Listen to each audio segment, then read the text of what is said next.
Olá, eu sou o Rafa e esse é o ArchiCast 132. Hoje vamos para mais um episódio da série ArchiCast Entrevista. Nosso convidado é professor livre-docente do Departamento de Projetos da FAUSP e atual coordenador também da pós-graduação. Professor da Mackenzie, em São Paulo, participou de diversas instituições nacionais e internacionais. Seu trabalho já foi reconhecido através de diversos prêmios de arquitetura, destacando-se Parque de Vitória em Brasil em 2007, o Porto Olímpico do Rio de Janeiro em 2011, Centro Cultural Sesc em 2014, mesmo ano que seu projeto para o Centro Paula Souza recebe o prêmio da APCA, Associação Paulista de Críticos de Arte. A revista Monolito também lançou uma edição especial, a número 22, dedicada ao seu trabalho em 2014. Estamos aqui com Francisco Spadoni, um dos atuais sócios da Spadoni Associados à Arquitetura. Spadoni, obrigado pela presença, obrigado por ter aceito o convite e vamos aqui conversar um pouco sobre a sua trajetória, suas obras e a sua visão de mundo e da arquitetura. Obrigado, Francisco. Obrigado eu, Rafa, Lili, pelo convite. É um grande prazer estar aqui, batendo um papo sobre o que a gente gosta de fazer, né? Um pouco a nossa vida e a minha vida girou em torno da arquitetura já desde a minha juventude. Eu tentei ir por algum caminho, fui para as comunicações, mas eu já era um pouco ligado à arquitetura. Fiz essa reflexão e vim para a arquitetura e aí nunca mais saí. Joia. E para conversar aqui com o Francisco Spadoni, não estamos com o time completo, hoje só está eu e Lili. Tudo bem, Lili? Boa noite. Tudo ótimo, Rafael. Você está na posição de host hoje, de organizador da coisa toda. Vamos ver como é que você vai sair num dia super especial, né? Com o Spadoni aqui, aceitando o nosso convite, vai ser muito bom. Várias coisas para trocar, uma grande oportunidade. Vamos que vamos. Isso aí. Então, vamos para leituras de e-mails, comentários e outras cositas más.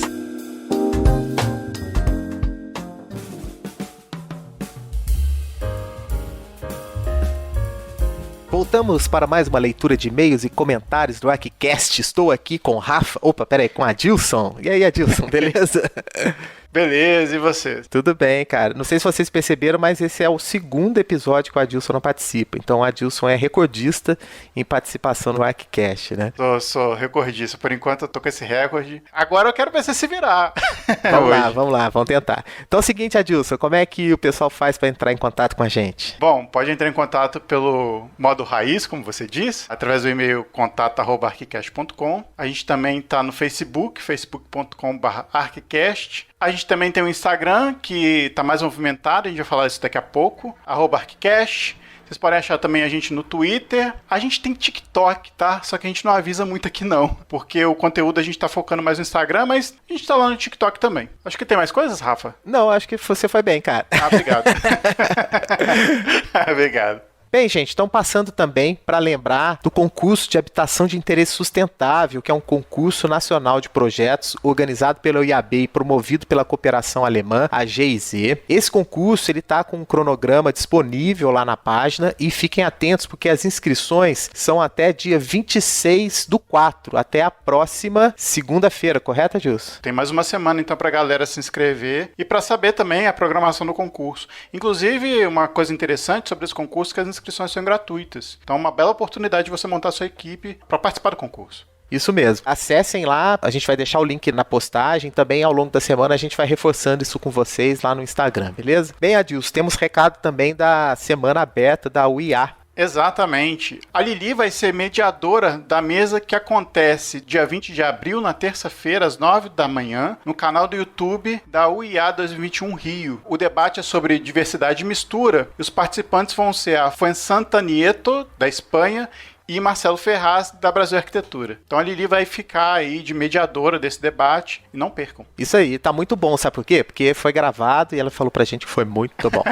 Olha, excelente. Então, vamos lá, vamos ver se eu aprendi direitinho. Se você não quiser escutar os comentários e leituras, pule para 7 minutos e 50 segundos. Bem, pessoal, não sei se vocês lembram, há um tempo atrás a gente pediu para quem nos escutasse através do iOS, né, que usasse o aplicativo lá do iTunes para podcasts, lá vocês podem nos avaliar e também mandar mensagens de incentivos com relação ao nosso programa. Isso ajuda também a gente organicamente dentro lá das pesquisas, né, do aplicativo de podcasts para quem usa iPhone. E aí tem uns recadinhos que estão lá, já tem um tempinho e a gente acabou não lendo. Então acho que hoje é dia, né, Adilson? A gente resolveu utilizar esse espaço para para valorizar quem curte a gente, que deixa o recado lá para quem quer ouvir. Então eu vou ler o primeiro aqui, da Ana Eduarda Rocha. Ela fala o seguinte: sou estudante de arquitetura aqui do Paraná, descobri o cast por acaso, tem uma semana e desde então não consegui parar de ouvi-lo. Já indiquei para vários colegas de sala. Parabéns pela dedicação e pelo trabalho pessoal. Saibam que estão me ajudando a clarear muitos aspectos sobre o curso que a faculdade não estava conseguindo há muito tempo. E graças aos casts sinto que estou indo na direção certa. Beijos e muito obrigado. Pô, a gente que agradece, Ana. Um beijo pra você, continue nos ouvindo. Isso aí. O Yudinho 2626, aí ele foi mais formal aqui e falou: o melhor podcast de arquitetura, com temas variados, os integrantes do ArchiCast fazem um bate-papo interessante e descontraído. Olha, ele já fez no release. Obrigado, Dinho, muito obrigado aí. E também ele avaliou a gente aqui com 5 estrelas, tá? Vocês podem, além de deixar o comentário, deixar uma avaliação lá também. Temos aqui o Sandro Martinez, ele escreve o seguinte: conteúdo de excelente qualidade que permeiam a academia e a prática profissional da arquitetura e urbanismo. Os temas são problematizados de distintos vieses, arquitetônicos e extra-arquitetônicos, com base em estudos científicos, pesquisas e evidências. Residentes e convidados super competentes e referência em suas áreas. Tudo com muito bom humor e boa música. Recomendo. Obrigado, Sandro. Muito obrigado pela sua avaliação. E a gente espera que vocês possam avaliar, quem usa aí o aplicativo Podcasts, né, no iPhone. Avaliem a gente, que as próximas avaliações a gente vai ler por aqui. Certo, Rafa? Certíssimo. Bem, Adilson, e temos novidades lá no Instagram também, né? Temos. A gente agora, não sei se vocês repararam, quem segue a gente no Instagram, quem não segue, por favor, sigam a gente lá, tá? @ArchiCast. A gente tá movimentando mais nossas postagens, tá colocando coisas que vão além do cast. Além das coisas que a gente fala aqui, por exemplo, as dicas, né, que tem feito muito sucesso como postagem, a gente está colocando também frases emblemáticas ou frases poderosas para vocês terem como inspiração. Além de outros conteúdos também. A gente, por exemplo, fez uma série de arquitetos da ficção. Então a gente está pegando trecho de filme ou trecho de novela, onde um arquiteto aparece para falar de arquitetura ou para exercer sua profissão, para colocar lá como uma curiosidade ou como uma coisa divertida para vocês verem. Então chequem lá no nosso Instagram, que tá bem bacana. Espero que vocês gostem também. E dê opinião pra gente a respeito do que vocês gostariam de ver ou ouvir, ou enfim, ter de conteúdo lá no Instagram pra vocês. Isso aí, a gente tá aos pouquinhos descobrindo que o Instagram também a gente pode estender o conteúdo pra lá, então a participação de vocês vai ser fundamental aqui e nos dar algumas dicas, né, Adilson? Isso aí. Bem, gente, então fiquem com o episódio, com a entrevista do Spadoni, e a gente se vê aí na próxima leitura de e-mails e comentários. Um abraço. Falou.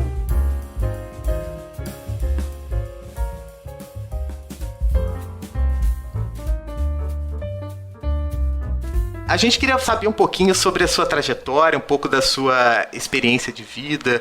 A gente teve acesso a um texto que você escreveu lá em 2002 para o Vitruvius, né? E que você falou mesmo que a sua consciência poderia enganá-lo aí sobre a sua trajetória. Estamos aqui praticamente 20 anos depois daquele texto. Queria que você contasse pra gente um pouquinho essa sua trajetória de ir buscar referências fora do Brasil, o cenário que estava quando você tinha se formado. Conta um pouquinho pra gente desse processo. Puxa, nem me lembrava mais daquela coisa do Vitruvius, porque vocês devem consultar, né, provavelmente, o Vitruvius é um site importante, talvez o mais importante, né, que a gente tem.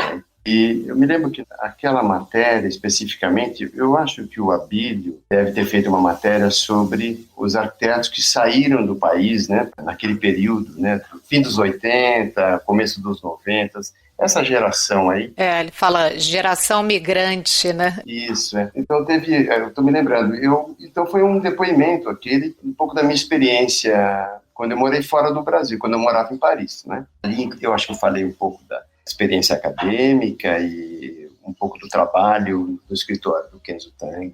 Acho que eu até pus um projeto meu, porque tive o meu primeiro escritório lá em Paris e eu tinha feito um barco, que é uma peniche que a gente chama, né? Que é um petroleiro de canal. Petroleiro de canal que a gente adapta para fazer uma casa. Isso tem muito lá na Europa, né? Em Paris tem bastante, na Amsterdã, por exemplo. E eu acho que eu publiquei naquela matéria o meu projeto desse barco aí que eu fiz lá para um cliente meu na época, meio maluco. Essa foi aquela matéria. E eu comentava um pouco dessa história, porque no final dos anos 80, enfim, meados final, quando eu vou para a França, vários colegas acabaram saindo do Brasil, né, naquele período, que era o início da redemocratização do país, e a gente tinha, nosso grupo, né, nós montamos uma revista na época, chamada Revista Óculo, que era uma revista, nós éramos estudantes, recém-formados, E montamos essa revista um pouco para discutir a arquitetura naquele momento. Era um momento em que a arquitetura brasileira estava recebendo as novas informações, vamos dizer, que vinham de fora. Nós ficamos muito tempo fechados, né, nessa questão do moderno, e aquele período vinha essa questão do pós-moderno, a gente não sabia bem o que era, então ele ia entrando um pouco pela porta dos fundos ali. E o nosso grupo, um grupo de jovens, né, com aquela arrogância do jovem, né, começamos a entrar nessas discussões e fundamos uma revista que é a Revista Óculo. E ela durou. O Renato Anelli também fez parte, né? Que já veio aqui algumas vezes, o próprio Abílio, né? Já vieram, então. Bom, esse grupo, montamos juntos, né? Com o Renato, eu deve ter falado um pouco no início dessa história. E isso foi 85, por aí. E ela só saiu um número. Depois, alguns de nós saímos, né? O Paulo Dzioli, Paulo para a Itália, depois ele foi para a França, me encontrei com ele lá. O Renato ficou, o Abílio ficou, depois o Abílio decidiu relançar essa revista nos anos 90. Eu já tinha voltado na época. Essa revista, ela seguiu aí por 13, 14 números, foi uma revista importante, até de uma certa maneira, não diria que é diretamente, mas o site Vitruvius vem um pouco nessa sequência da revista Óculo. Vitruvius acho que é fundado nos anos 2000 ou 2001. Então, aquele artigo, o Abílio comenta um pouco sobre essa geração. Só falei um pouco isso porque a revista Óculo foi muito importante para nós, né, para o início da nossa carreira, porque era um momento que a gente rediscutia as questões da arquitetura do Brasil naquele momento, né? E o modernismo que se fazia aqui, o projeto moderno nosso, já na segunda versão em São Paulo, né, teve aquela primeira versão do Rio de Janeiro, mais ou menos se encerra em Brasília, vamos chamar assim. Não a carreira do Niemeyer em si, mas aquela ideia daquele moderno que inventa um país, ele praticamente tem um ápice em Brasília, ou seja, quando o mundo começa a olhar para um outro lado, o Brasil continua a inventar o moderno. Então, reinventa o moderno em São Paulo, que é um movimento muito interessante, de um certo lado, né? Nasceu do Rio de Janeiro, isso é explicitamente falado pelos arquitetos. Paulo Gomes da Rocha sempre falava isso, né? Abrão Sanavix falava, o movimento paulista, ele deve ao movimento carioca, né? Então, nós tínhamos esse movimento moderno que começa nos anos 30 e não acabava nos anos 70, né? Talvez o único modernismo que não acabava. Então, e essa discussão nos anos 80 vinha um pouco nessa vontade de repensar as coisas. A partir da tradição, imaginar como se continuaria tudo isso. Eu acho que a nossa geração, no fundo, estava no meio desse debate entre os anos 80 e os anos 90. E esse grupo era um grupo que, se vocês tinham estudado juntos, a formação de vocês, todos estudaram juntos mesmo? Colegas de turma, quase? Sim, praticamente colegas de turma. O Abílio e o Renato e o Álvaro Cunha, que eu não tive mais notícia, nem o Abílio, acho que nunca mais ouvi falar do Álvaro, mas era um grande cara também. Eles estavam, acho que, um ano na nossa frente. E depois o restante do grupo era o Paulo Dzioli, o Nando, o Luiz Fernando de Almeida, inclusive foi presidente do IFAM, e tinha também um fotógrafo, que era o Tácito de Carvalho. O Tácito era uma outra turma, mas Abílio, Renato a gente convivia muito na época da escola. E, então esse grupo nasceu lá. Isso em Campinas, na graduação? Isso em Campinas, na graduação, exatamente. É ali que começou. E depois você fez mestrado, né, e o doutorado, e foi para Paris, não é isso? Foi para a França. Por que Paris?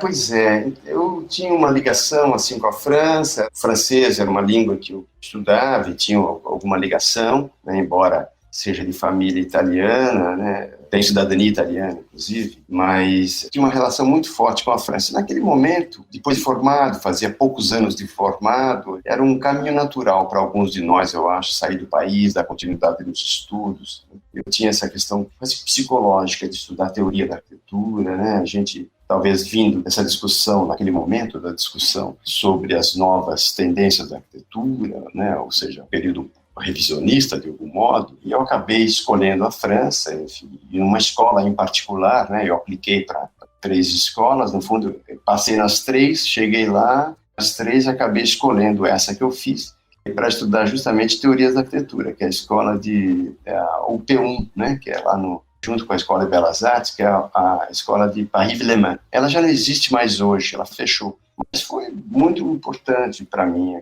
esse período, para justamente estudar a teoria. Então, lá o que eu estudei foi o mestrado que eu fiz lá. E aí também tinha carreira profissional, trabalhava no escritório do Kenzo Tang, Depois tive meu primeiro estúdio lá. Então a ida para Paris era um pouco essa ânsia, eu acho, da nossa geração de sair e dar uma continuidade nos estudos, né? Até porque o Brasil naquele momento, né, a virada dos anos 80 para os anos 90, era um país que estava um pouco se reconstruindo. Eu acho que aconteceu isso com muitos. Talvez isso que motivou a Bíblia a fazer a matéria, porque acho que tinha muita gente daquele período que acabou fazendo o mesmo caminho. O doutorado vem depois, porque quando eu volto para o Brasil, eu tenho que refazer os estudos na USP, né? Recomeço o mestrado aqui, de uma questão de compatibilidade. Para validação, essas coisas, assim? Exato. Então, eu decidi, continuei fazendo o mestrado, continuei aqui em São Paulo e montei a minha carreira por aqui. Então lá você já tinha o seu estúdio também, né? E você então volta em 96, né? Para montar e tocar aqui os seus projetos no Brasil. E esse momento de decisão, de volta, tinha também relação com o novo cenário também que o país estava passando naquele momento ali, retomada pelo menos de uma estabilidade da moeda. Fazia algum sentido essa nova perspectiva de Brasil para você lá em 96? Na verdade, eu volto antes de 96, né? Mas eu acho que não tinha necessariamente essa visão de uma mudança do país. Não foi isso exatamente que me motivou. Eram questões pessoais, que a gente está iniciando sua carreira, você volta, nem sabe se vai ficar ou não, né? Você deixa uma parte das coisas lá, vem para cá, inicia uma carreira. Tinha a possibilidade de voltar, acabei voltando rapidamente para lá. Ou seja, esses anos 90 é um período muito de transição na minha vida, eu diria. E a única coisa fixa que tem quando eu volto é que eu nunca deixei a universidade. Sempre trabalhando com arquitetura, mas eu nunca deixei a universidade. 96 é um ano que eu crio a atual versão do meu escritório. Depois de estar trabalhando aí uns 2 ou 3 anos aí, com outros colegas, né, fazendo concurso de arquitetura. Então, em 96, não é exatamente o ano que eu volto uns anos antes, mas é quando eu monto o escritório. Então, o meu retorno foi um retorno motivado por alguns projetos pessoais, tinha algumas coisas aqui, outras lá, e aí você volta achando que vai voltar para lá e depois as coisas vão acontecendo, né? A vida tem muito essas circunstâncias. Quando você vê, você já está envolvido com um monte de coisas, né? Eu fico feliz em ouvir isso também, porque é uma carreira muito bem sucedida, né? Assim, brilhante. E a gente fica imaginando, ele deve ter planejado isso tudo. Ele foi para Paris sabendo, por causa da escola francesa. Ele voltou para São Paulo por causa de um momento. E não necessariamente, né? Não necessariamente, né? Vai se adaptando também, né? As coisas são muito planejadas para mim, sabe? Eu falo isso, mas no fundo, eu tenho uma certa obstinação de metas, às vezes, que eu percebo, é que eu dou um pouco mais de volta para chegar, mas elas já estão todas traçadas, né? Então, mas isso eu percebo depois, né? Eu falo assim, olha, mas tinha alguma outra forma, algum outro objetivo que não fosse esse? Não, era esse mesmo, mas talvez eu pudesse ter encurtado, ter feito assim uns shortcuts aí no meio do caminho. Uma das escolhas que você já tinha feito era a questão de estar na universidade, né, assim, ter também uma carreira acadêmica e uma reflexão aí teórica, né, dentro da academia, teórica e prática, né? Você é coordenador da pós-graduação, não é isso? De projeto de arquitetura, né? Exato. Depois eu até explico um pouquinho essa questão da pós-graduação, porque eu nunca saí da universidade, eu sempre tinha uma coisa que um dia eu vou precisar dessa informação, dessa coisa que eu estou vendo. Então, eu ia viajar, vi uma coisa, sem o menor sentido, eu ia fazer uma foto. Eu falava, um dia eu vou precisar disso, porque eu achava que eu ia ter que dar aula para alguém sobre aquilo, sabe? E tem fotos assim, me lembro que uma vez eu estava no Egito e vi um desenho gravado eu acho que era em Luxor, eu não me lembro bem qual era o tempo, e tinha uma planta desenhada, pequenininha. Eu falei, puxa, mas será que eles tinham noção de escala nessa época? E eu falei, vou fazer uma foto, que eu acho que eu vou dar uma aula na minha vida algum dia, e eu vou falar dessa planta. Eu sei que eu tenho essa foto, mas eu preciso achar, porque é papel, né? E eu nunca usei aquela informação, né? Estou falando para vocês porque esse tipo de coisas, essa obstinação de colher dados, né, de pesquisar, achando que eu ia usar, e usar, na verdade, para mim, era usar para ensinar, entendeu? Eu tinha sempre essa coisa. Nunca saí da escola, sabe? Nunca, porque eu saio, me formo, começo a fazer algumas disciplinas na pós-graduação da USP, nos anos 80. Depois que eu viajo para a França, eu viajo para a universidade. Quando eu volto para o Brasil, eu volto para a universidade, depois vou dar aulas e continuo na pós-graduação e dando aula. Ou seja, É um processo que eu sempre tive uma carreira de arquiteto, mas sempre tive em paralelo a vida na universidade. Eu não saberia, talvez, separar uma coisa da outra. No release da Monolito até escreve, não me recordo quem é o texto, né, que faz uma metáfora com você como um piloto de Fórmula 1, no ritmo acelerado do trabalho e nas reduzidas também da reflexão e tudo mais. Eu acho que é a figura, de certa forma, do profissional de arquitetura que a gente idealiza, né, que tá lá talvez desde o primeiro livro de Vitruvius, né, quando ele escrevia sobre teoria, prática e tal. Interessante quando a gente encontra com profissionais assim que sentem a necessidade de que isso esteja presente no seu cotidiano de trabalho dentro de um escritório, projetando, e também com essa ideia de compromisso da educação, do aprendizado. Isso é muito legal. Eu acho que sabe essa coisa, o Rafa, de meu escritório sempre tem muita estudante, muitos ex-alunos. Meu sócio, o Thiago, que é brilhante, foi meu ex-aluno também, né? E então o escritório passa a ser um certo ponto de encontro, né? Muita gente de fora, né? Às vezes estudantes que vêm estudar aqui em São Paulo, vêm normalmente na FAUSP, vão fazer estágio e tal. Então eu tenho essa coisa, é uma coisa muito pessoal, essa coisa de estudar, né, de ter essa preocupação com essa questão da formação. Mas não é uma praxe, eu vejo que muita gente acaba tendo a escola como um campo de formação para atuar no mercado, o que eu acho legítimo também, né? Nem acho que todo mundo deve ir para a escola. Mas eu puxo um monte de gente para a escola, eu não sei, é uma coisa meio doentia minha. Então eu vejo alguém que tá bom, eu falo, você não quer fazer um mestrado? Nunca pensei nisso, vamos lá fazer com a gente. Então eu acabo puxando gente para trabalhar e também para estudar. É uma coisa que vai um pouco da minha personalidade de cuidar também dos outros, né? Eu fiquei órfão muito cedo, tinha 4 anos de idade, então uma família com uma mãe e três filhas, 3 irmãs, né? Então acho que eu tive essa coisa de cuidar da mulherada lá, sabe? Então eu desenvolvi essa coisa paterna, né? Quando eu fiz mestrado, por exemplo, assim, eu também sempre quis dar aula e tal, então eu fui muito pensando nisso, sempre gostei muito de estudar e sempre fui muito indisciplinada, então eu preciso de metas, assim, sabe, objetivos muito claros que me motivem, assim, porque eu gosto, mas eu não sei o que eu arrumo, porque assim, eu preciso de metas, assim, muito. Então pra mim funciona, eu também vou estudar a vida inteira, porque me dá prazer e me faz bem, né, assim. Mas quando eu fiz o mestrado, eu me surpreendi, assim, porque eles falavam muito também, assim, né, tipo, mestrado faz quem quer dar aula, né? Quem gosta de aula, não sei o que, e eu sempre quis dar, tudo bem. Meu mestrado mudou minha forma de projetar 100%, mudou minha visão de mundo, assim, ele foi tão maior do que eu achei que fosse, que eu compreendo muito a sua atitude e faço a mesma coisa, assim, sabe? Eu falei, cara, mestrado não é só para dar aula, né? Assim, não é isso. Você ganha uma bagagem, né, assim, extraordinária, eu acho. Bom, depende, né? Às vezes, se for um mestrado, assim, digamos, feito com um certo pragmatismo, assim, talvez você não aproveite tanto, mas eu tive a sorte de um orientador super romântico e criativo que ele me deu asas total, sabe? Então foi incrível, assim. Quem era o orientador, ele? O meu foi o Carlos Murad, ele na verdade é um fotógrafo lá da EBA de Belas Artes, mas ele era professor do ProURB, ele hoje está aposentado, né? E trabalhei com processo de projeto, sempre estudei projeto também, dentro da área de fenomenologia, fiz uma intervenção na Lagoa, foi lindo, assim, foi ótimo, né? Eu super entendo chamar as pessoas, né, para estudar e para dentro da academia, não só cuidá-las, mas é porque é muito bom mesmo, assim, eu concordo nesse sentido. Você falou da EBA agora, a EBA também lembra muito onde eu estudei lá na França, porque eu estive lá no Rio 2 anos atrás para fazer uma banca para a contratação de professores lá da UFRJ, né? E fiquei visitando, eu nunca tinha visitado, olha, a EBA, e me levaram para visitar. Era uma imagem fantástica daquele lugar. E, recentemente, o ano passado, nós fizemos um convênio entre a UFRJ, a EBA e a FAUSP. Fizemos um debate entre as 3 escolas num evento lá da UFRJ e foi muito bacana, cada uma falando aí da sua história. A EBA tem uma história, que história, né?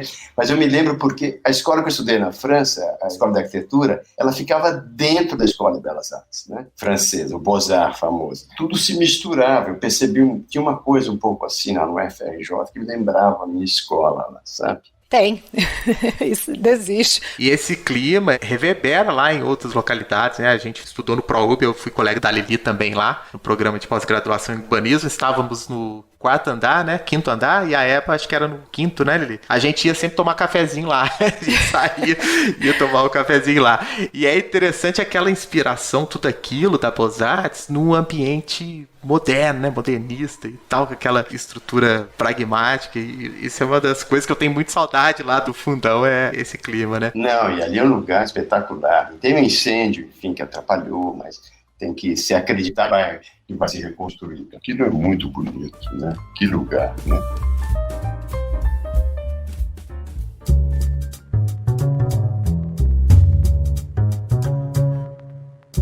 Spadoni, entrando um pouquinho também na questão do escritório, fala pra gente hoje qual é a estrutura do escritório, assim, como é que vocês se organizam também para dar conta do volume de trabalho? Sempre foi assim? Hoje, o que evoluiu, né, desde 96 para cá na estrutura ou nos objetivos do escritório? Você pode comentar um pouquinho? Bom, hoje tem uma coisa muito particular. Hoje, na época da Covid, enfim, o escritório ele está trabalhando de modo remoto, né, enfim. Eu estou lá diariamente, mas o meu sócio, alguém vai se precisa. Nós tivemos que nos adequar aí ao trabalho remoto e aprendemos a fazer isso. Eu, na escola, a gente faz isso direto, está fazendo, e lá também fizemos isso, né? Mas isso é uma coisa muito excepcional, eu diria, né? A nossa estrutura sempre foi a estrutura de um escritório médio, às vezes um pouco maior, às vezes um pouco menor. E normalmente não é um escritório de mercado, vamos dizer assim, né? Um pouco pelo meu perfil e pela forma como as coisas vão, às vezes, acontecendo, porque é um escritório que sempre fez muito concurso de arquitetura. Sei lá, o concurso é um pouco um cassino, né? A gente acaba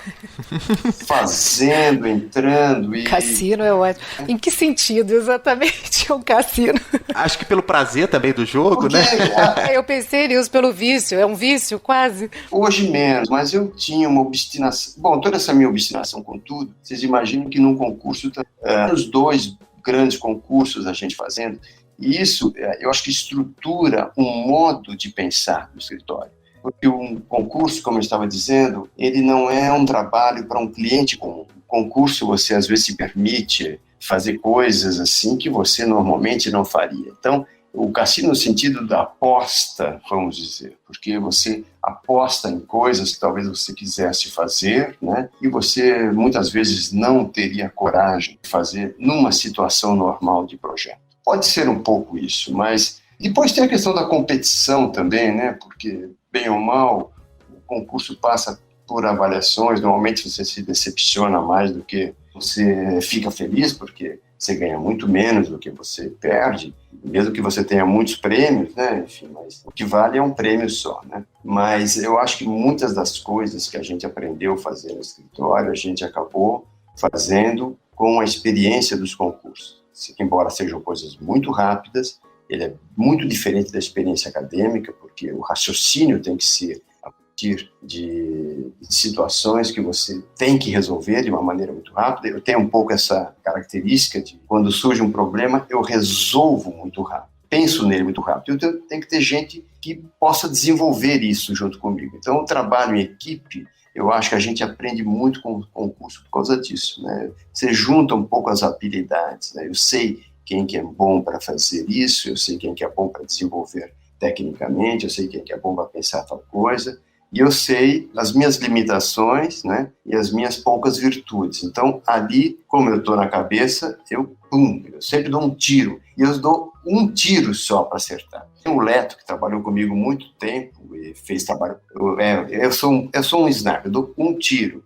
Agora, eu admiro quem dá muito. Esse meu ex-sócio, o Leto, que trabalhou muito com a gente, fez muitos projetos com a gente, inclusive os projetos do Mackenzie e todos. Ele é incrível, porque ele tem 10 ideias, 15 ideias, depois sabe botar ideias. O problema dele é que ele não consegue achar qual ideia é melhor que a outra, porque ele acha que são todas boas, né? Então, às vezes, ele me dá um conforto, porque eu falava, olha, tem um problema aqui, você não quer pensar? Ele pensava e falava assim, então é essa. Então, às vezes, eu pegava, eu sabia qual era boa, né? Mas ele pensava em muita coisa, é uma cabeça genial. Olha, a ponte pode fazer uma ponte, pode fazer uma torre, ou seja, eu abri o leque de coisas. Então, são perspectivas e modos de ver a arquitetura. Mas eu digo assim, a estruturação intelectual do escritório passou muito pelo concurso, pelo estilo nosso e por sermos todos da universidade, né? Eu acho que a questão especulativa do escritório nasce por a gente estar dentro da universidade. No nosso caso, né, eu acho assim. De uma maneira mais concreta do funcionamento do escritório, enfim, é uma empresa, enfim, que está aí há mais de 25 anos trabalhando. Nós temos, assim, basicamente trabalhamos com instituições, a gente tem um escritório de muito trabalho, mas são trabalhos normalmente grandes, né? Quando a gente faz os trabalhos para a Hyundai, que é um caso muito específico, mas porque é um grande trabalho, porque são 15 projetos. Então, esse trabalho, na verdade, é uma experiência especulativa, que é claro que vem do mercado, mas a gente transforma isso, quer dizer, interessou a gente trabalhar nisso, porque a gente tinha o que especular em cima do problema. Até na Monolito eu cito lá a questão do posto de gasolina do Mies van der Rohe, né, que é o que me inspirou a fazer aqueles trabalhos. Enfim, o escritório é muito profissional, mas ele tem esse pé acadêmico, assim, de ser um escritório de especulação, vamos dizer assim, né? Me parece que esse não necessariamente é um esforço até mesmo de prospecção do escritório, me parece que é um esforço mesmo de retroalimentação de processo, de método, né? Talvez o concurso ajude vocês aí nesse processo a encontrar também pessoas que depois vão começando a se acoplar de forma mais perene no escritório, né? Eu acho que também tem um pouco dessa experimentação de trabalhar com pessoas diferentes, né? Um pouco acho que diz que você falou, mas o caso é a experiência aí dos pavilhões da Hyundai, apesar de, como você disse, uma espécie de projeto do mercado, permitiu especular essas relações, pavilionar da arquitetura mesmo, e seria interessante se você falasse um pouquinho pra gente como que foi essa reflexão. Foi pensado em conjunto? Todos esses pavilhões, eles faziam parte de um ecossistema? Era uma demanda do cliente ou foi algo que vocês puderam construir para ele? Na verdade, foi um concurso também, um concurso entre alguns escritórios que nós participamos e ganhamos o primeiro pavilhão, que foi o pavilhão do Morumbi, o pavilhão, aquela caixa de vidro, toda de vidro, bem miesiana, né? E olha, isso aí foi 2008. Eu estava dando aula em Montreal, em 2008, entre abril, maio, esse período, sabe? Eu me lembro que um dia eu estava lá e o diretor falou, olha, eu queria te levar para ver 2 ou 3 obras, uma coisa assim. Aí ele me levou para ver um Tecnopolo, não era um Tecnopolo, era uma incubadora de empresas vertical. Muito bacana essa incubadora, né, que era uma experiência. Depois ele me levou para ver um conjunto de casinhas tradicionais, sabe, antigas, assim, de periferia, com pouca tradição de Montreal, enfim, no começo do século XX. E aí nós fomos parar num posto de gasolina, que é o posto de gasolina desenhado pelo Mies van der Rohe. Na verdade, para a equipe dele, o Mies já estava um pouco mais velho, estava doente naquele período, né? E a equipe que topou mais, mas nós chegamos ali, eu conhecia, enfim, mas eu tinha algumas imagens daquele postinho de gasolina, mas nós fomos lá, era um posto de gasolina mesmo, descemos olhando, atrás tinha borracharia, sabe? Eu fiquei olhando aquilo e falei, meu Deus do céu, eram as vigas, aqueles perfis do Mies, um posto de gasolina, coisa mais ordinária e impossível. Aí eu me lembro que o borracheiro chegou para a gente e falou assim, o que vocês estão olhando aí? Eu falei, não, pode trocar seu pneu, não estamos olhando nada. Aí chegou um rapaz e falou assim, o que vocês estão vendo aí? O diretor falou, não, estamos olhando o posto. Ele falou assim, é meu pai que comprou, ele vai demolir, fazer um prédio. O diretor ficou possesso, falou, seu pai não pode demolir isso, imagina, isso é uma obra, de um grande arquiteto, acho que não era ainda preservado pelo patrimônio. E deu um cartão, falou assim, fala para o seu pai não fazer nada antes de me ligar. E voltamos para a faculdade, o CAM, né, eu estava dando aula na Universidade do Quebec, né, a Montréal, que era a UQAM. Voltamos para a escola lá, enfim. Eu voltei em Montreal outras vezes, para a mesma escola, mas eu nunca mais fui naquele posto. Mas me ficou, justamente naquele ano, ficou marcado essa questão ordinária, né, do tema. Né? O tema era uma coisa que, na verdade, ele era insignificante para aquela obra, porque o Mies, da mesma maneira que ele desenhou Galeria em Berlim, né, ele pegou e fez aquele museu. Se vocês entrarem agora na internet, vocês vão ver como é que está o museu, como é que está o posto agora. Bem diferente do posto do Niemeyer, lá do Clube dos 500 em Guaratinguetá, que foi todo investido.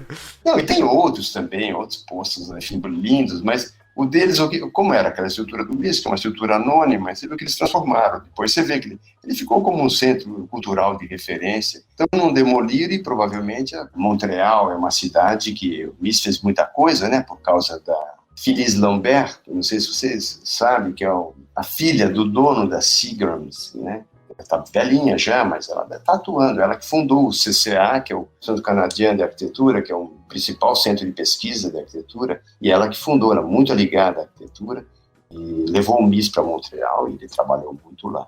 E ela que fez o pai dar o projeto do Seagrams em Nova York para o MIS, né? Que ele ia fazer um projeto neoclássico e tal. Então o MIS tem essa presença muito forte lá na cidade, e o trabalho, você vê. Então, acho que provavelmente preservaram e fizeram aquele trabalho que, se você olha, é um projetinho do MIS, né? Como ele fez, né? Um projetinho. Bom, puxa vida, né? Que monte gigante, né? Mas ele tinha essa capacidade de se transformar. Eu contei isso porque eu escrevi lá na Monolito, que em seguida surgiu essa oportunidade de ganhar esse concurso. O tema é muito simples, é um pavilhão urbano, e nós vamos encarar isso. E fizemos esse primeiro projeto, ganhamos aquele concurso na época, interno, né, um concurso, não sei quantos escritórios participaram, e depois a gente teve que refazer, porque ficamos quase um ano desenhando um pavilhão sofisticadíssimo, depois eles vieram e falaram assim, olha, nós vamos ter que construir em 3 meses, não dá para fazer o projeto. Então, a gente muda agora. E aí eu mudei para essa questão que era aquele pavilhão de vidro. Muitos, na hora, redesenhamos o projeto. E assim que nasceu esses 15 pavilhões, porque esse projeto foi inscrito no World Architecture Festival e foi para um shortlist na categoria de pavilhões, junto com os pavilhões do Foster, aqueles pavilhões lá da Expo de Xangai, e acabou acontecendo, enfim, de eles verem a importância da própria arquitetura, né? E aí, na sequência, vieram, enfim, todos os outros, no período de 3 anos, com programas ampliados para ser centro de cultura também. Então, nasceu um pouco essa história daí.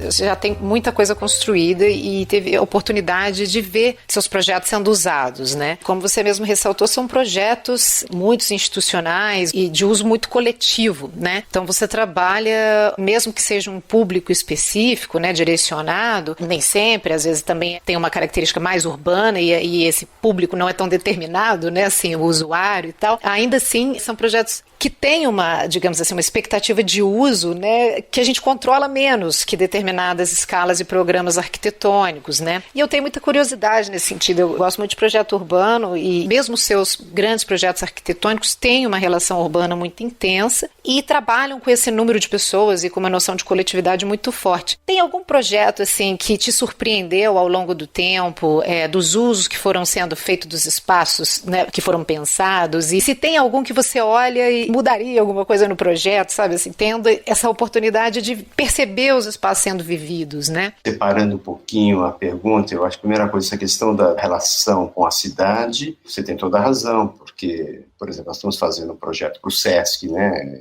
que é um trabalho muito grande, como um programa, né, ele nasce dessa relação, um público mais ou menos conhecido ou não, mas é um público qualquer, o público que é todo público, ou seja, que é um programa que é um certo resumo da cidade, uma coisa. O SESC é muito estranho como programa, então, tem um dentista, tem restaurante, tem piscina, tem teatro, não dá para entender o que é aquilo, né? Ou seja, essa talvez seja a experiência mais urbana no sentido de você desenhar aquele homem que você não sabe quem é. Porque se você faz uma escola, você sabe a que se destina aquilo. Se você faz, por exemplo, um projeto para o Centro Paula Souza, depois eu falo um pouquinho dele, porque tem um problema urbano muito sério, mas também é uma escola, é uma instituição, é um lugar de administração, às vezes. Então, eu não faço, por exemplo, casa, não gosto de fazer casa. Essa relação muito pessoal, sabe, com as pessoas que vão usar, eu acho que eu nunca me dei muito bem com isso. Eu prefiro trabalhar com a instituição de uma maneira mais aberta, ou seja, imaginando que eu não conheça a cara de quem usa, mas eu sei, na verdade, a que ela se destina, né? Eu acho que isso tem um pouco a ver, Lili, com essa sua pergunta, esse problema da cidade, porque a cidade ela trabalha como um anônimo, né? Porque a cidade é um lugar que não é de ninguém. Por isso ela é de todos, né? Quando a gente fala de espaço público é, por exemplo, a calçada. A calçada não pertence a todos, a calçada não pertence a ninguém, não é verdade? Essa que é a ideia, porque aí qualquer um pode estar, ninguém pode te impedir de estar num lugar desse. Então eu acho que trabalhar com essa face, essa pessoa sem face, é uma coisa que me seduziu muito na arquitetura, e por isso é possível que eu tenha me dedicado muito a esse tipo de arquitetura que está, às vezes, além do programa. Voltando um pouquinho à questão dos pavilhões, eu acho que é isso que me interessou no pavilhão.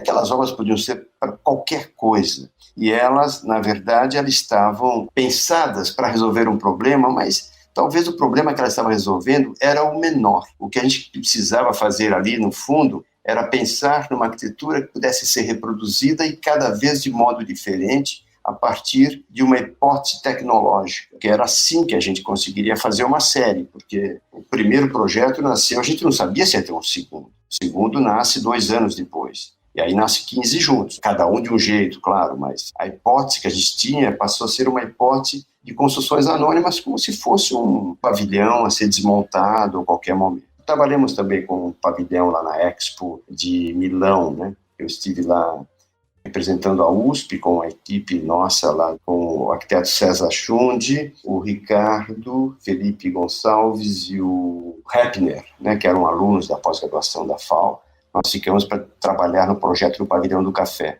junto com o Politécnico de Milão. Foi uma experiência internacional muito bacana, com universidades conversadas. É um workshop, né? Exatamente, workshop. Em 2015, né? 2015. Nós fomos em 2012, fizemos o projeto com o Politécnico e foi construído, uma coisa maluca, ou seja, construir um projeto que você faz dentro da universidade. Aquilo não tinha programa nenhum praticamente, né? A gente tinha um modo de construir. Essa experiência, eu acho que era muito sedutora. Eu achei muito interessante você usar esse termo, né, para as pessoas sem faces, né, e a preocupação arquitetônica que se dá com o senso de coletividade, de uso, de necessidade, mas também acaba migrando grande parte do esforço para uma questão tecnológica, né, dos sistemas a serem utilizados, da produção daquela arquitetura, né, que é bem nítido na sua obra também, desse apuro técnico, né, então eu acho que acaba sendo um jogo de escolhas, né, e não sei se é uma escolha pessoal ou se é mesmo o próprio desenvolvimento da sua visão de arquitetura, né? Bem curioso essa sua questão do indivíduo sem face. Você pegou bem isso. Muitas vezes as coisas não são tão claras, né? A gente vai descobrindo, você vai pensando um pouco depois essas coisas, né? Enfim, tudo que você faz, ela já está em você, né? Mas às vezes elas não estão realizadas com a clareza com que você pode falar depois que você faz, né? Você entendeu isso, é claro, porque essa questão da tecnologia, do modo de fazer, da qualidade da arquitetura, eu acho que no fundo é isso que um pouco sobra da arquitetura. Quando eu falo do homem sem face, não é que o homem não é importante, o homem, enfim, a pessoa sem face, é que ao contrário, a forma de se dar um valor para isso, né? Porque só existe sentido na arquitetura se existe esse homem sem face, porque esse homem sem face é uma forma de a arquitetura sobreviver ao tempo, porque quando você faz uma obra, ou se você fez uma obra para alguém que tem uma face, muito provavelmente essa face vai morrer, essa obra vai continuar e outras faces vão poder usar, ou seja, a arquitetura ela dura mais que os homens, então a gente tem que imaginar que ela tem que aceitar as transformações, né? Especialmente de uso. Dá pra gente fazer a conexão direta com o posto, né? Do MIS, né? Montreal, que hoje possivelmente já tem outra função, a própria Farnsworth, né?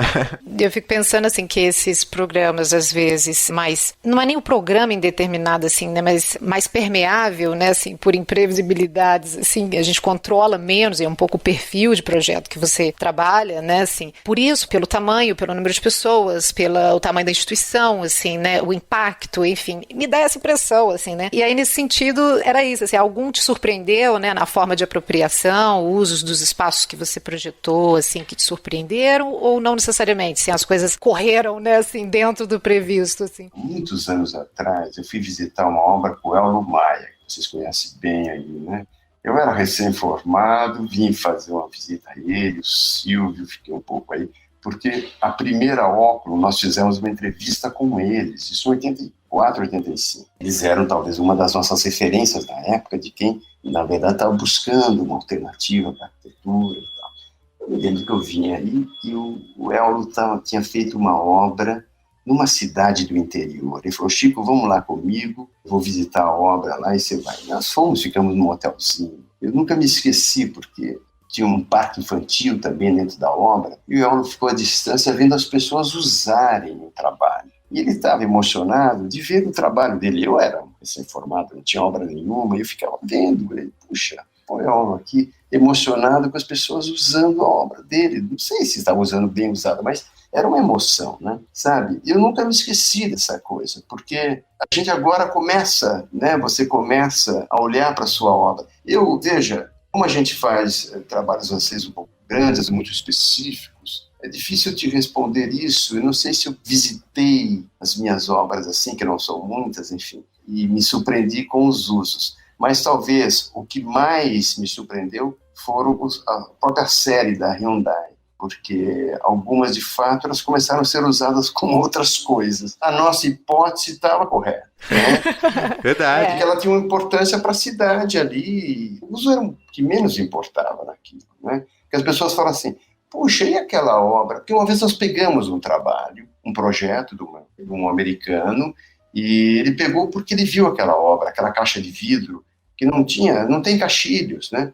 Nós fizemos uma coisa ali, muito simples, mas ao mesmo tempo que durou, a gente pegava o perfil de aço e ele deitava. Nós deitávamos, não é a posição correta do perfil, tem que ficar com a alma em pé. Ele deitava para ter a superfície da aba para colar o vidro. Então, foi a forma da gente fazer aquela caixa de vidro. Isso eu resolvi numa reunião com eles. Quando eles falaram assim, não, vamos fazer o projeto. Eu falei, pelo amor de Deus, vocês vão ter que fazer. Eu falei, não, mas o projeto ficou muito sofisticado, só temos 3 meses. Eu falei, eu faço um projeto em 3 meses, para fazer em 3 meses. E foi feito. Então, foi uma decisão de uma reunião, nós mudamos na hora o que era para fazer. Então, perfis, né, e deitado, né, e o vidro colado. Só uma curiosidade, depois esses perfis eles foram encapados com o quê? Chapa galvanizada mesmo? Ou... Não, só foram pintados, na verdade, sabe? É que alguns, você pode ver que alguns podem estar com tubos e tal, mas normalmente a base do projeto são os perfis. Depois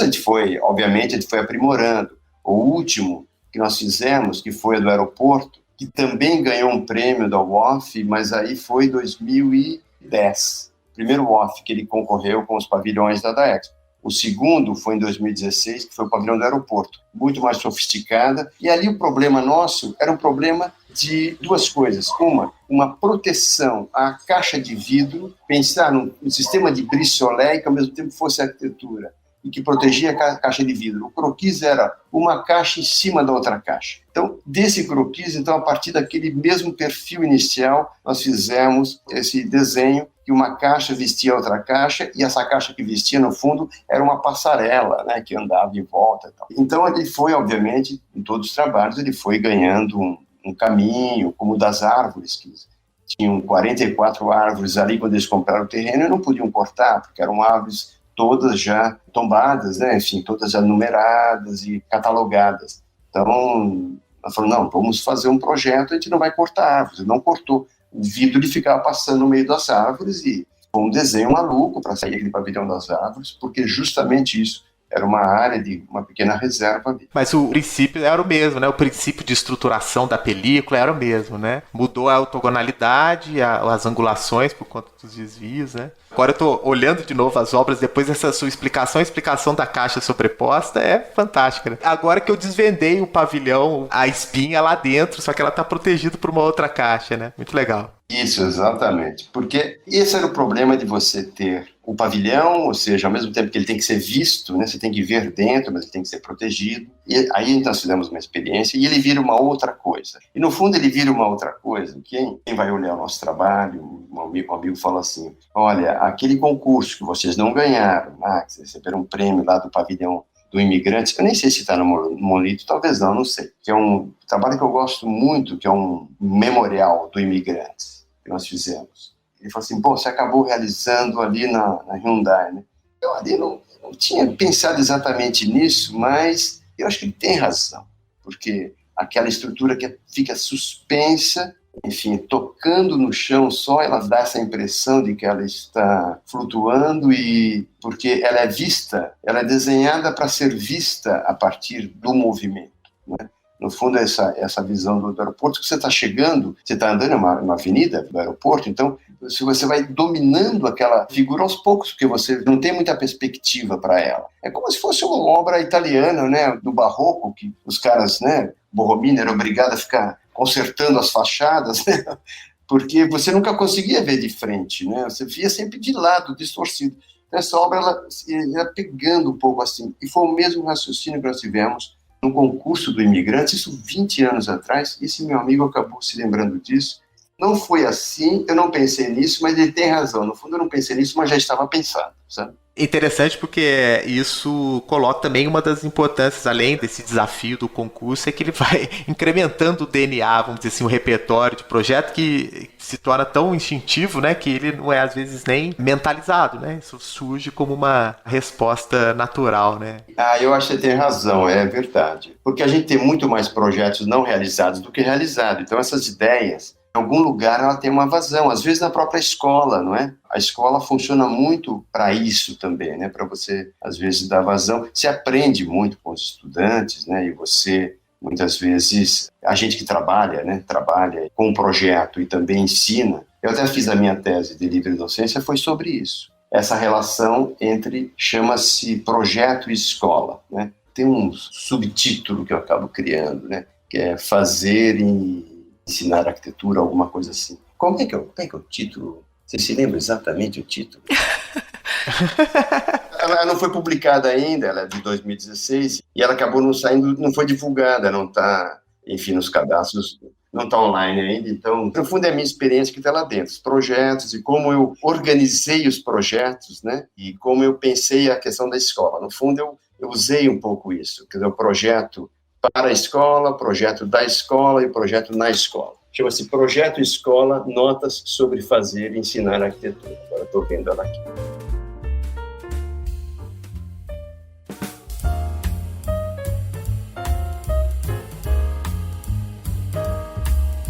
Você fala tão naturalmente da sua experiência e do processo de projeto, assim, né, tão o que você faz e sobre o que você reflete, que faz parecer muito fácil trabalhar com clientes institucionais ou grandes marcas. Certamente não é, né?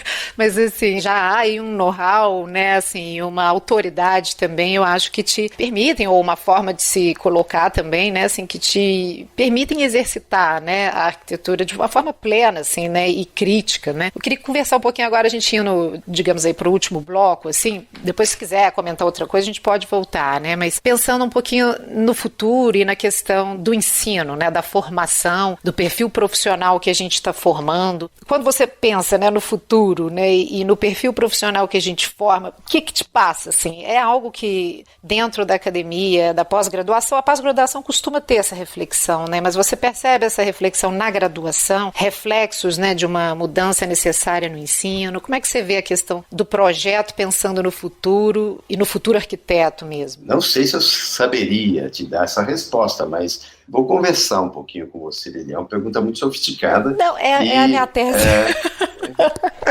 De novo. Depois pode cortar isso, Matheus. Se for o caso, pode cortar, mas eu vou aproveitar aqui. Não, absolutamente. É uma pergunta ótima, porque a gente tem que, no fundo, a questão do futuro é a própria essência da arquitetura. Se bem que eu costumo dizer o seguinte, até nessa entrevista do BAN que eu falei para vocês, eu sempre falo isso, porque veio essa pergunta, né? Uma das questões que eles me colocavam era isso, né? A questão da formação, enfim, da prospecção, e eu falava que a arquitetura ela é feita para o presente. Porque, no fundo, quando você está projetando, você projeta para situações reais, você projeta para o homem que está aqui, agora, e que vai usar a sua obra. Então, nós sempre trabalhamos com o presente, só que o tempo dela é mais longo que as nossas vidas. Então, você projeta para o presente, mas você sabe que ela necessariamente também vai durar e ela vai estar no futuro, porque o tempo da obra é longo, o tempo de se receber uma ideia, de projetar, de construir e de se usar. Muitas vezes esse processo demora anos e depois do uso, quanto tempo demora, não é mesmo, para um material, para a sua obsolescência. Então, a arquitetura, eu acho que ela resolve as questões daqui, porque para isso é que ela se destina, né? Seria uma pretensão absurda a gente imaginar que estou fazendo um trabalho para o homem do futuro, porque, puxa vida, que futuro é esse? E que homem é esse, né? Mas se a gente consegue resolver com o nosso melhor instrumental e com uma perspectiva de futuro, talvez essa arquitetura seja sólida. Vou tentar explicar isso porque hoje tem uma questão, o problema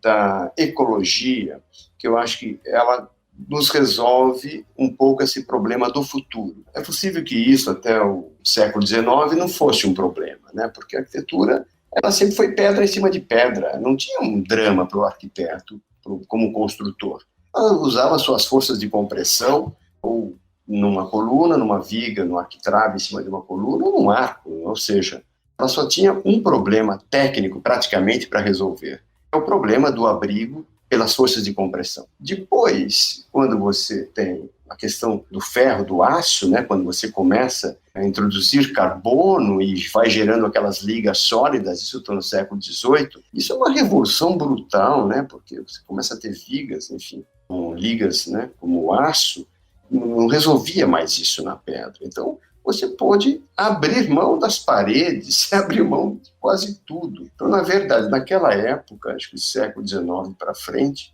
a arquitetura começava a poder pensar numa perspectiva aí, eu acho, de rever, né, os seus próprios espaços, seu modo de fazer. Ela mudou pouco, eu acho, daquela grande revolução do século XVIII para o XIX, porque Alice, tudo, os arquitetos tiveram que se reinventar, porque eles não estavam preparados para aquilo, porque era um problema de engenheiro, né? Surge a cidade também, né? Não tinha cidade, não tinha urbanismo, não é mesmo? Tudo foi pensado junto, imagina a cabeça dos caras que estavam na passagem do 19 para o 20, devia ser uma loucura, aquela profissão que existia não existia mais, tá? Eu falo porque talvez a novidade em relação a isso seja esse problema hoje da sobrevivência da matéria, porque isso não era um problema que foi pensado 40 anos, 50 anos, como nós estamos pensando hoje. Então, pensar um problema hoje, eu acho que a gente resolve hoje, mas hoje, talvez a perspectiva de futuro nunca foi tão clara.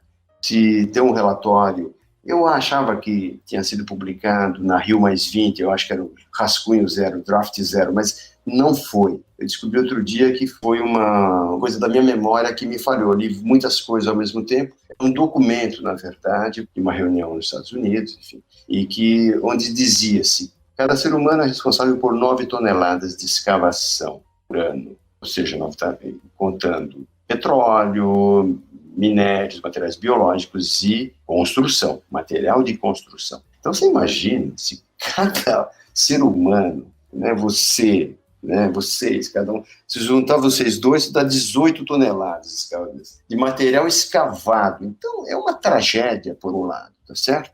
Com isso, a gente começa a refletir sobre isso, porque, no fundo, a gente tem que pensar na arquitetura para hoje, mas ela talvez tenha que rever a sua capacidade de usar material, ou seja, construir mais metros cúbicos com menos material. Como Veneza, que é uma cidade leve, que ela não tem fundação, porque tem umas estacas de madeira ali, você tem que fazer uma igreja em cima, tem que ser uma cidade leve, ela não pode pesar. É um pouco isso que a gente tem que imaginar, que o mundo talvez cada vez menos vai aceitar essa quantidade de material escavado. Então, isso eu acho que é a primeira pista, Lili, que eu te daria para se falar no futuro.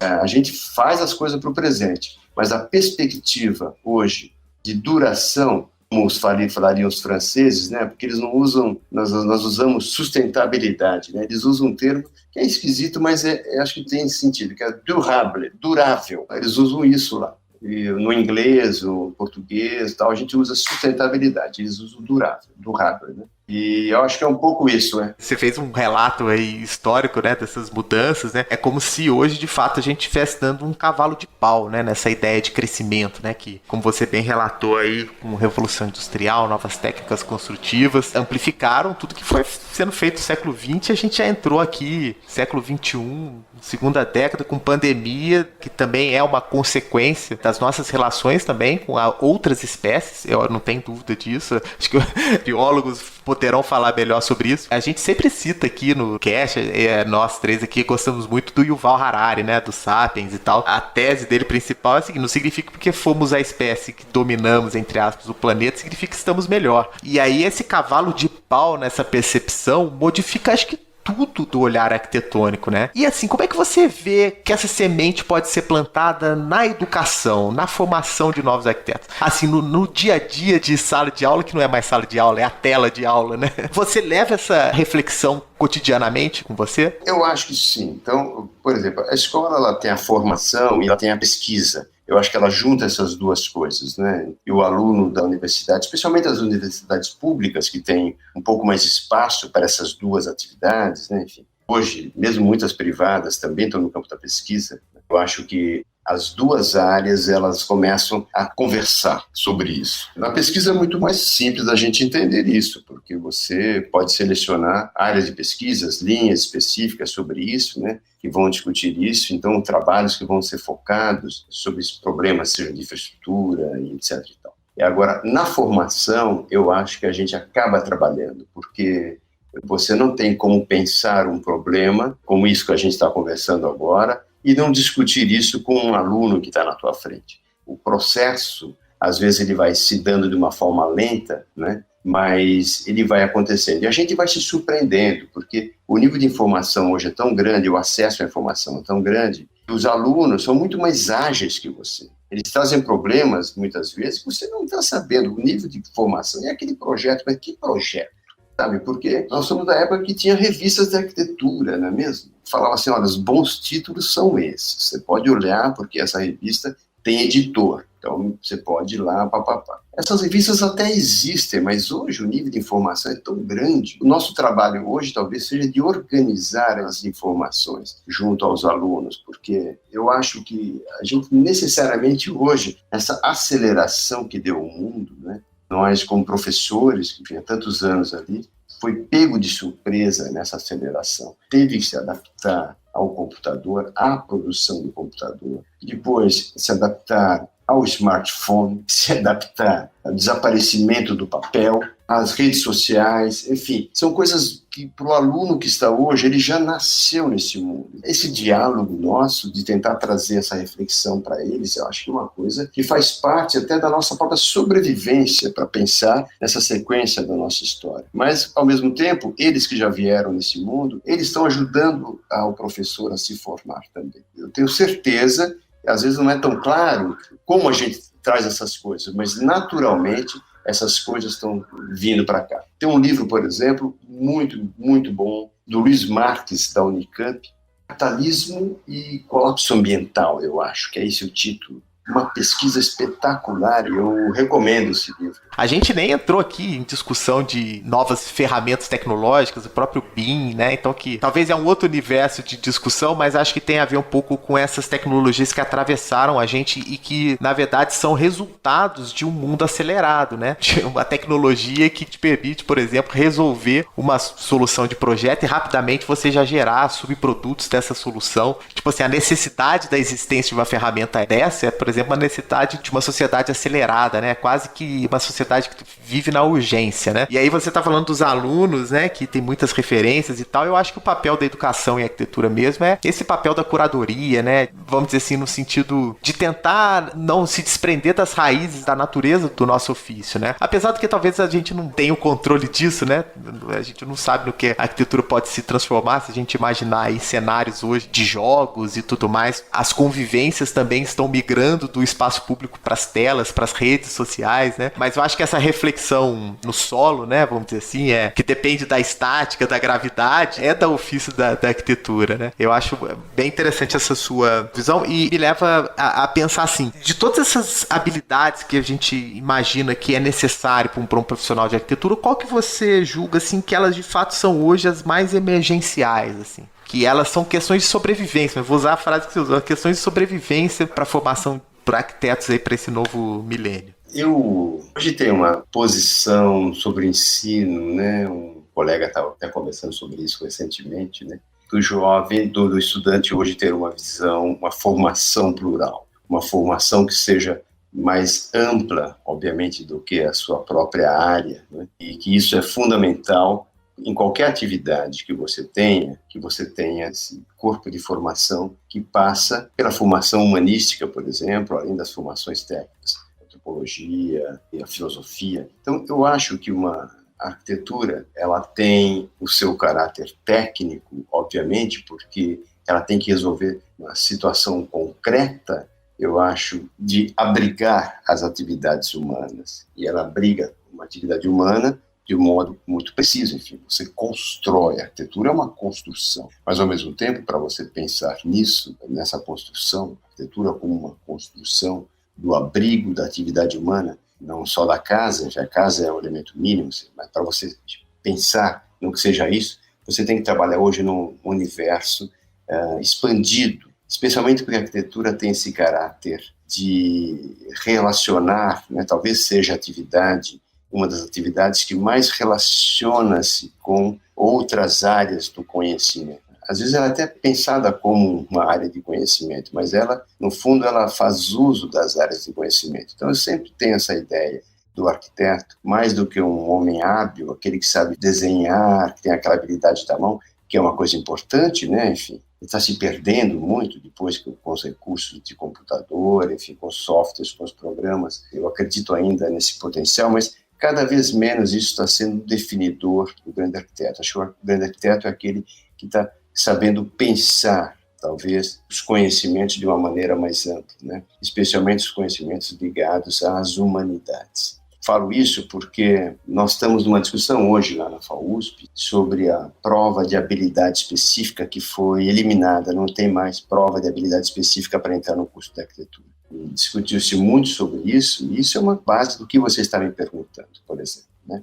Ela foi eliminada, e existem grupos que pensam que ela tem que ser recolocada, e a questão é, e durante o curso da formação do arquiteto, em que momento essa habilidade do desenho, por exemplo, ele está operando frente ao novo instrumental de produção? Você falou do BIM, claro, o BIM tem uma coisa muito ligada à questão da eficiência produtiva, né? Porque ele não admite um erro. Se você está passando com a tubulação do ar-condicionado no meio de uma sala, pronto, já apareceu ali. Ele tem essa coisa quase que jogar, né, o xadrez contra aquele supercomputador, né, que o Kasparov perdeu. Não tem saída. É o professor detalhista de projeto, aquele professor que não te deixa em paz. Exatamente isso.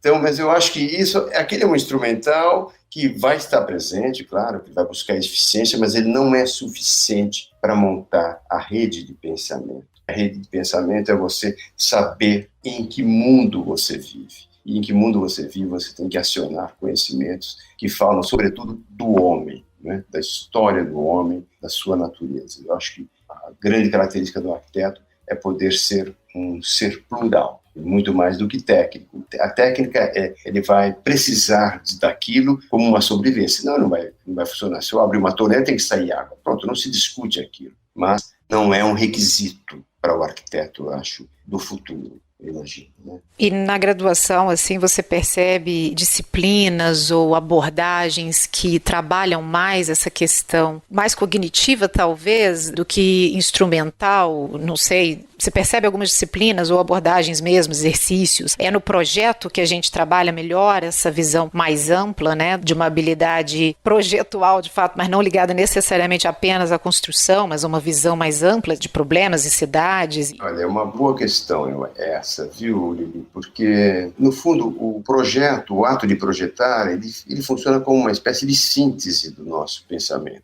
né? Tem, por exemplo, as escolas na Argentina, né, que funcionam com aquele sistema de cátedras, com os tageres. Elas são escolas fundadas em cima de fazer projetos. Às vezes nem sempre tão reflexiva, mas são grandes produtores, eles desenham projeto, ou seja, são ateliês assim de 500 alunos, 400, 600, 800 alunos. Tinha o estúdio do Miguel Ángel Roca, né? Enfim, eu trabalho muito com eles lá, então eu conheço aquela estrutura bastante até. O nosso ensino aqui varia de escola para escola.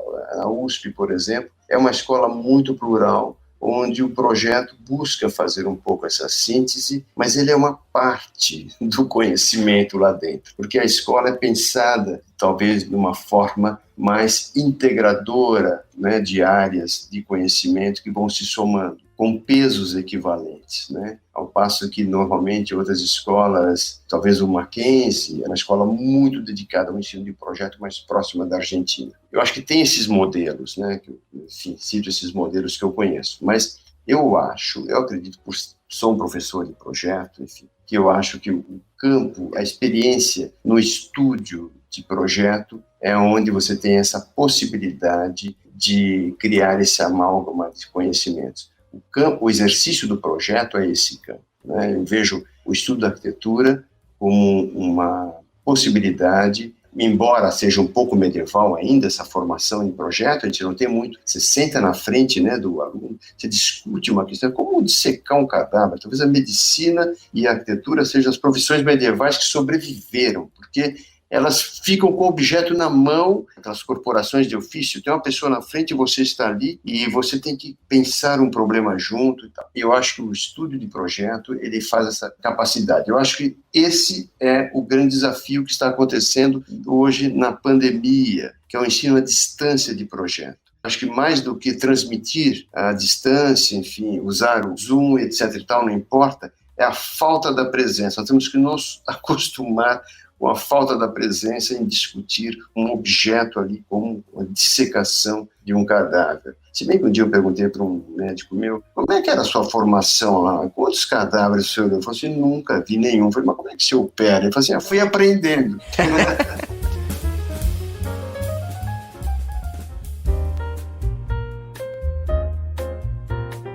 Bem, gente, então vamos para dicas. A gente sempre pede para os convidados trazer aqui alguma coisa que esteja vendo no momento. Pode ser uma série, um filme, um livro, qualquer coisa não necessariamente ligada ao universo da arquitetura, mas que você acharia interessante compartilhar aqui com a gente. Puxa, olha, eu não sei se é interessante, porque a pandemia mudou muito a minha rotina. Eu comecei a ter umas coisas de nostalgia, sabe? Ver séries, alguns programas antigos. Nesses últimos 15 dias, por exemplo, eu fiquei com vontade de ver faroeste. Então nós fomos buscar os faroestes. Acabamos de ver ontem o faroeste dos irmãos Coen, né? Vamos provavelmente ver um hoje ainda. Então, porque era sabe, essa coisa nostálgica de criar, às vezes, alguns programas para as noites. Então, isso eu posso dizer, porque a gente acaba vendo bastante filmes, né? Esse foi um deles, né? Essa série de faroestes modernos, né? Enfim, Você tem critério até para o streaming, né?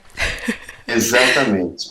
Eu acho que a gente acaba usando. Né? Estou lendo aqui, na verdade, nem sei se são interessantes, mas eu sempre leio várias coisas ao mesmo tempo. Então, eu estou lendo 2 livros, na verdade, que eu podia falar para vocês aí. Um, que eu estou achando muito interessante, que eu tinha falado do capitalismo, aquele livro do Luiz Marx, né?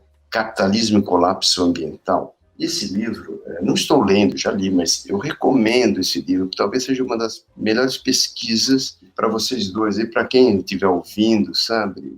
É um historiador da Unicamp, muito sério.